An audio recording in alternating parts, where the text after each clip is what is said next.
Good morning. Ano pong ginagawa ninyo? Naglalagay ng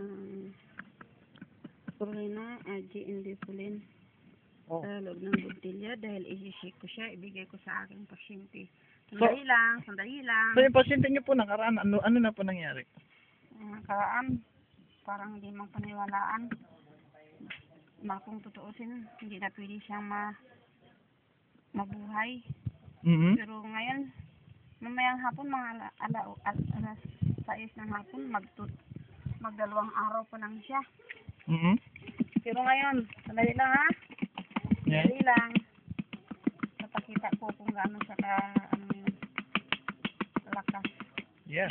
Okay, Oh. sandali.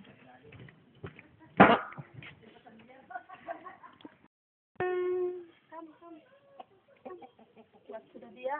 Gigit sudah aku bang kali ini. Yan, gigit ako.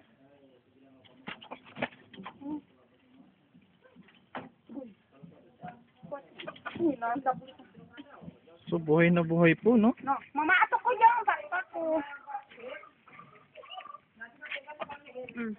Dito na siya. Dito na yung pasyente namin.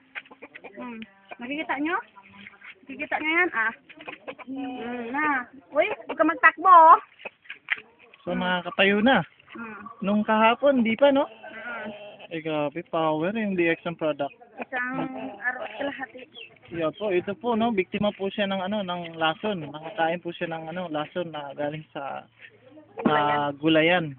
So, almost 2 days, 3 days. 2 days. Sakit. Mm. Yung sakit niya. 3 days po siya, no? So, nung nakatake po siya, nakakain siya ng lason. 1 day pa po bago namin nakita na nakakain siya ng lason talaga. So, ito pong ginagawa namin ngayon, baro 2 days. 2 days. So, ngayon po, makikita natin yung ating alagang manok. Tumatayo na po siya, oh. Kung makikita po natin yung recent video natin, no, talagang yung ulo niya hindi po ganyan ka taas. Ibig sabihin, oh, makakalakad na, nagsasalita pa. Oh, sabi niya, thank you daw. Okay, so ngayon po, baliwi na po kami. So, last po na ipapatake po namin yung ating Vitamin. products, no, yung sa DXN. Okay. So, saglit lang po. Si Mina. Oh. Yeah. Okay.